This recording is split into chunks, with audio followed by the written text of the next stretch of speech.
Pinabubusisi ni Pangulong Ferdinand Marcos Jr. ang lifestyle ng mga opisyal at empleyado ng pamahalaan sa gitna yan ng ikinasanyang investigasyon sa korupsyong bumabalot sa flood control projects ng sarili niyang administrasyon. Ano naman kayang reaksyon ng mga opisyal hinggil dito? Alamin sa balita ni Jomar Villanueva. Jomar!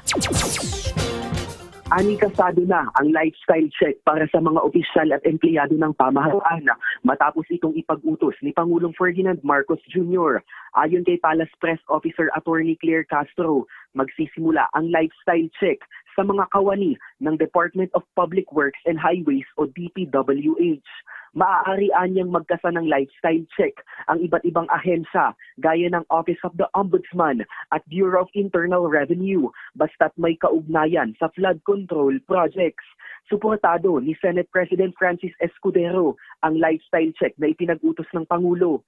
Alinsunod anya ito sa Article 11 Section 1 ng 1987 Constitution na ang mga opisyal ng pamahalaan dapat modest o namumuhay ng may buong kapakumbabaan.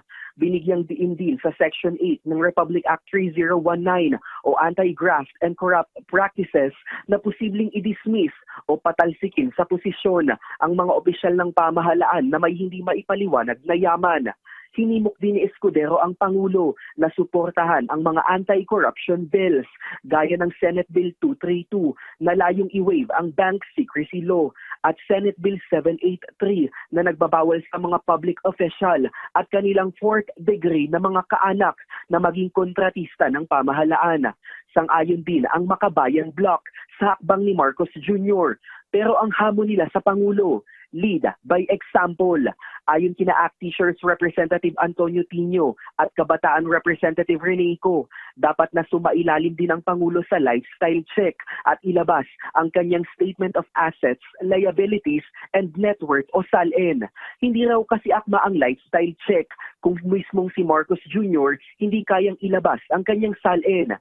Ito rin ang nauna ng panawagan ni Kamanggagawa Party List Representative Eli San Fernando. Anya, dapat nang ilantad ang bank accounts ng mga DPWH regional directors at district engineers. Dapat anyang itodo na ng Pangulo kung seryoso umano ito sa paglaban sa korupsyon sa flood control projects. Jomar Villanueva, Newslight.